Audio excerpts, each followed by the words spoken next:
On veut utiliser la technique des fractions partielles afin de pouvoir calculer l'intégrale de x moins 3 divisé par x plus 1 au carré multiplié par x moins 2.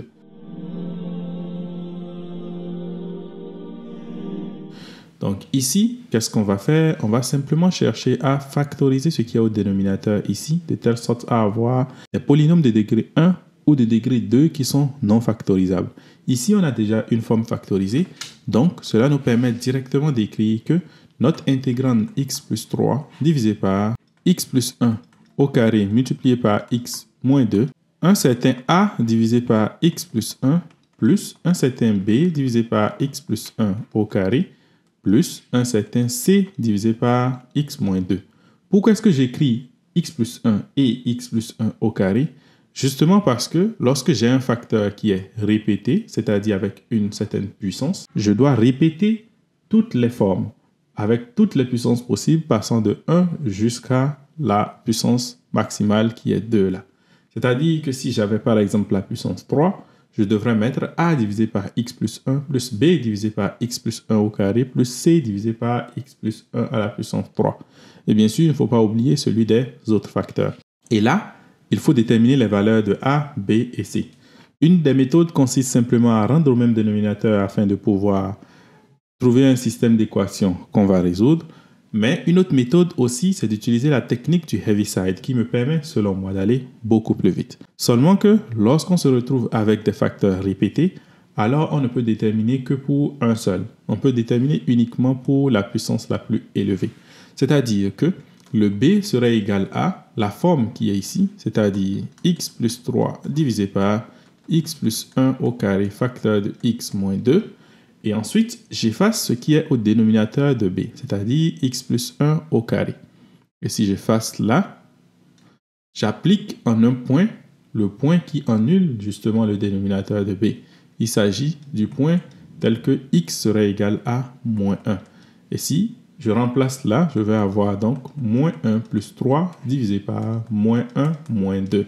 C'est-à-dire que j'aurai 2 divisé par moins 3 ou encore moins 2 tiers. Aussi, je peux utiliser la même technique pour déterminer la valeur de c. C serait égal à x plus 3 divisé par x plus 1 au carré facteur de x moins 2. Puis je supprime ce qui est au dénominateur de c, donc x moins 2. Et cela me permet donc d'appliquer cela en quel point? En la valeur qui annule le dénominateur de c, c'est-à-dire x est égal à 2.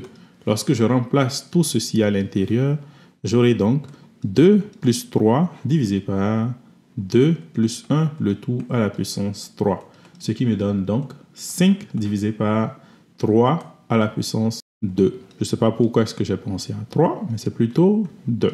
Donc finalement, cela me donne 5 divisé par 9. J'ai les valeurs de b et de c. Il me reste donc à déterminer la valeur de a.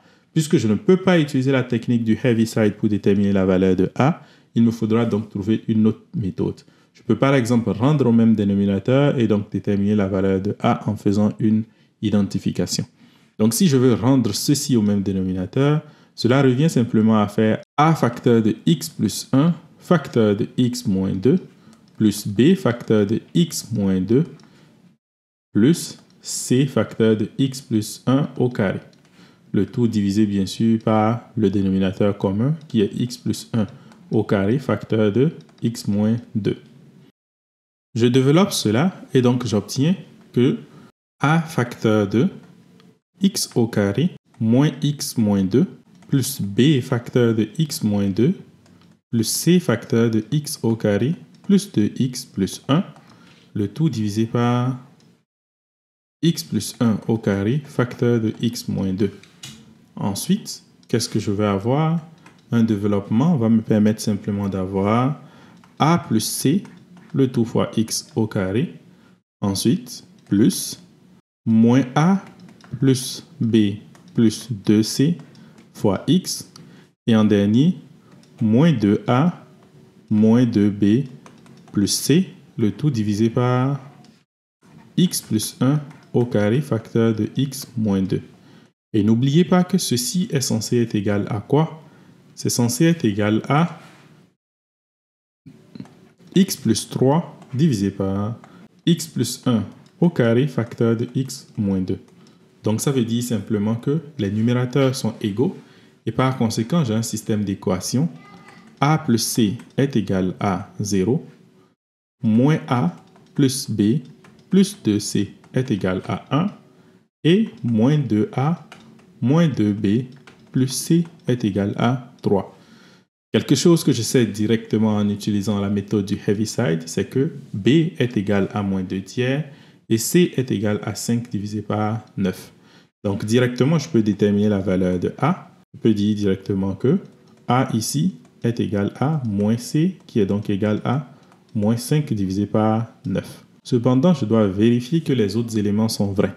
Donc ici, si je vérifie, j'aurai moins A, donc 5 neuvièmes, plus B, c'est-à-dire moins 2 tiers. Et ensuite, si je fais plus 2C, donc plus 2 fois 5 neuvièmes, c'est censé être égal à 1. Donc ceci est égal à quoi? C'est égal à 3 fois 5 neuvièmes moins 2 tiers. Ceci est égal à quoi? C'est égal à 5 tiers moins 2 tiers qui fait 3 tiers qui est bien sûr égal à 1. Je peux faire la même chose pour la troisième partie, mais je ne vais pas me fatiguer pour faire le calcul puisque ça va me donner exactement le bon résultat. Et ce n'est pas l'objectif de l'exercice. L'objectif de l'exercice est de calculer une intégrale. Donc nous allons calculer maintenant mon intégrale. L'intégrale de x plus 3 divisé par x plus 1 au carré facteur de x moins 2 dx est donc égal à l'intégrale de a divisé par x plus 1 dx plus l'intégrale de b divisé par x plus 1 au carré dx plus l'intégrale de c divisé par x moins 2 dx. La première intégrale, c'est juste a fois logarithme népérien de x plus 1. La seconde intégrale, c'est juste moins b divisé par x plus 1. Et la troisième intégrale, c'est plus c multiplié par le logarithme népérien de x moins 2. Plus une constante, bien évidemment. Je vais mettre k pour que ça ne ressemble pas du tout à c. Et ensuite, je remplace a, b et c par leur valeur, c'est-à-dire moins 5 neuvièmes du logarithme népérien de x plus 1. Et ensuite, moins 2 divisé par 3 facteurs de x plus 1. Et après ça, plus 5 neuvièmes du logarithme népérien de x moins 2 plus une constante. On peut mélanger les logarithmes ici afin d'avoir 5 neuvièmes du logarithme népérien de x moins 2 divisé par x plus 1 moins 2 tiers de x plus 1 plus une constante. Et ça, c'est le résultat auquel on s'attendait.